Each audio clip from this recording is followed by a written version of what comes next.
the West pushing social issues so hard on the African continent? You've probably seen stories like this where the aid that is being offered to Africa often comes with stipulations that they have to enact social reforms that are pretty unpopular. Well, there's a reason for this that I learned in politics, where I spent the better part of a decade being elected, and I want to share those with you. So one of the things that I learned in politics is that the general public has a limit for how much outrage that they have. So if they spend all of their time being angry on social issues, they don't have any time to be upset over economic issues. So if we have an aid package come in that comes with a whole bunch of stipulations that the people find really, really unpopular, they're not going to notice when the terms of that loan really work against their economy, or it's all siphoned out back to the West, leaving them with a whole bunch of debt. Again, it's a typical trick that we do in Western politics to our own people. Create social issues that people get really riled up and angry on, because as long as they're angry about social issues, they're not angry about the financial issues. What we want from Africa isn't social reform. We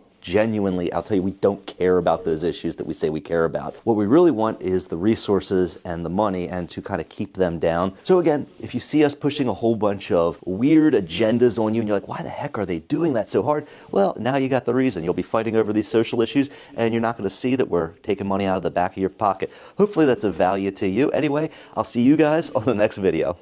To be honest, that is a very simplistic, exaggerated, generalized, and biased perspective to box the entire West into that political frame of reference. For instance, in America, there are Democrats and there are Republicans. What you just described is what the radical left push for. This is what most Africans do not understand about the American political system. There are predominantly two political parties in America: Democrats on the left and Republicans on the right. Leaders such as Barack Obama and Joe Biden represent the Democratic Party, while leaders such as Donald J. Trump and W. Bush represent the Republican Party. You make a distinction between these two political parties based on their values. When you see a white man show up in Africa, all you think about is they are coming to impose LGBTQ on you, or they're coming to give you foreign aid, or they're coming to borrow your government money so that they can control your economy. But that story is not entirely true. When a president from the Republican Party show up, they are coming to promote trade, entrepreneurship, and security. That is to fight terrorism within your country. So they have different agendas. They have different values. And that is very, very important, because you've missed out on multiple opportunities because you think that when you see someone who's white, you generalize them. Cannot generalize everyone in the West and fit them in one box, because they share different values.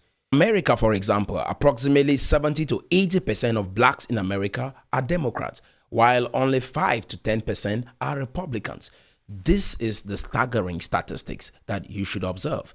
And this is time for Africa to wake up and start living in a community based on values, not based on tribes.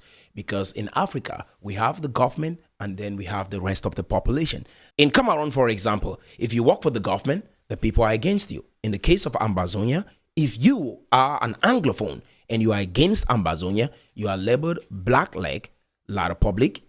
You've sold out, you work for the government, and that is how they tag you, and you can lose your life because of that political position. This is why you educate the public, so that many can have the consciousness that you can be an independent thinker within this political framework. In Cameroon, many people do not choose a political party based on their values. They choose a political party based on the language that they speak, the tribe that they come from. People choose political parties based on the region that they are from, and that is what controls the political dynamics within our country. That is why our mission is aimed at uniting Cameroonians who speak French and English, so we can come together for economic development, so that in that process we are learning and developing a more inclusive society that is based on values, not based on the language you speak, not based on the tribe you come from, and not based on the region where you were born. And I think this perspective is going to shift everything for us and help us build a more inclusive society. If you like this video and you want to watch another one, click right here.